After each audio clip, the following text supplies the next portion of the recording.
Hello everyone, very good afternoon.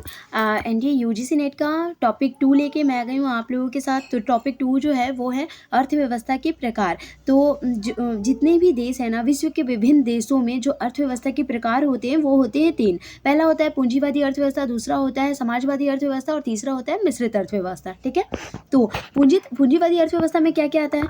पूंजीवादी अर्थव्यवस्था में आता है, पूंजीवादी अर्थव्यवस्था आर्थिक व्यवस्था का वह रूप है जिसमें संपत्ति एवं उत्पादन के साधनों पर किसी व्यक्ति या निजी संस्था का अधिकार रहता है। जैसे कि मेरी कार है, उस पर मेरा ही अधिकार रहेगा। इस प्रकार की अर्थव्यवस्थाएं लाभ के उद्देश्य से संचालित होती है, मतलब इससे लाभ मिलता है, इसी उद्देश्य से उन्हें संचालित की जाती है।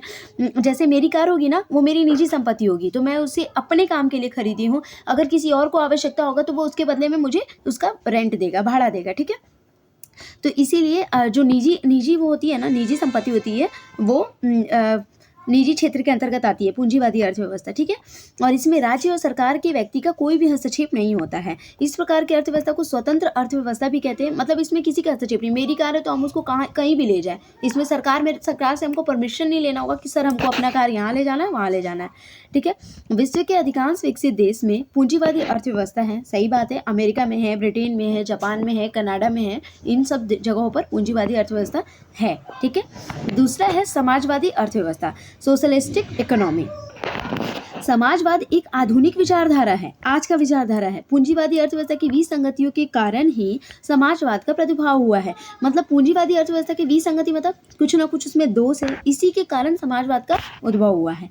एक समाजवादी अर्थव्यवस्था में उत्पादन के सभी साधन राज्य या सरकार के अधीन होते हैं। एक समाजवादी अर्थव्यवस्था होती है ना, उसमें उत्पादन के जितने भी साधन होते हैं वो किसके? राज्य या सरकार के अधीन होते हैं। मतलब राज्य के जो भी सरकार है, मुख्यमंत्री है, प्रधानमंत्री, इन सब के अधीन होते हैं। मतलब राज्य सरकार के वो लोग आदमी हायर करते हैं कि ये कंपनी ये चीज़ आपके अंडर में चलेगी, ये चीज़ आपके अंडर में चलेगी। ठीक है, तो वो डिसाइड करते हैं। तो इन सब के अधीन होती है, सरकार के अधीन होती है, जो सामाजिक कल्याण के उद्देश्य से इनका प्रबंधन और संचालन करता है। और जो भी इसका संचालन करता है ना, वो सामाजिक कल्याण, समाज का जो कल्याण है कि समाज का इससे भला ही हो। जैसे कि रोड का लगा हुआ है स्ट्रीट लाइट, इसका उदाहरण है। स्ट्रीट लाइट जो है ना, वो सबको भला ही करेगा। रोड से जो भी व्यक्ति जाएगा उसको स्ट्रीट लाइट से उजाला मिलेगा और वो गलत रास्ते नहीं जाएगा, सही रास्ते जाएगा। ठीक है, तो और वैसे ही बना हुआ रोड जो राज्य के अधीन में है, ये गवर्नमेंट समाजवादी अर्थव्यवस्था है। तो इन सब पे अधिकार किसका होता है? सरकार का होता है, और वो समाज के कल्याण के लिए उसका प्रयोग करते हैं। आर्थिक न्याय और अवसरों की समानता इस व्यवस्था के मूल आधार है, और इसमें सरकार के कार्यक्षेत्र बहुत विस्तृत हो जाते हैं। इसमें सरकार का जो कार्यक्षेत्र होता है वो बहुत विस्तृत होता है। नेक्स्ट है मिश्रित अर्थव्यवस्था। 3 प्रकार की अर्थव्यवस्था में हम 2 के बारे में डिस्कस कर चुके। पहला है पूंजीवादी अर्थव्यवस्था। पूंजीवादी अर्थव्यवस्था में क्या होता है? जैसे मेरी खुद की कार, ऑन संपत्ति, जिसकी खुद की सारी संपत्ति होती है। समाजवादी अर्थव्यवस्था में क्या होता है? जिसमें समाज राज्य के अधीन में होता है, सरकार के अधीन में होता है, जैसे कि रोड का स्ट्रीट लाइट रोड। मिश्रित अर्थव्यवस्था, मिश्रित अर्थव्यवस्था में क्या होता है? वो पूंजीवादी और समाजवादी का मिश्र रूप होता है। ठीक है, आगे देखते हैं।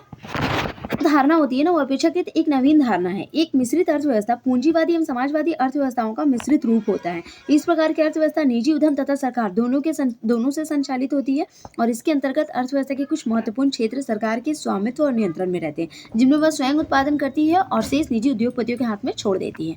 Thank you. अगर वीडियो अच्छी लगी हो तो प्लीज़ लाइक और सब्सक्राइब फॉर मोर।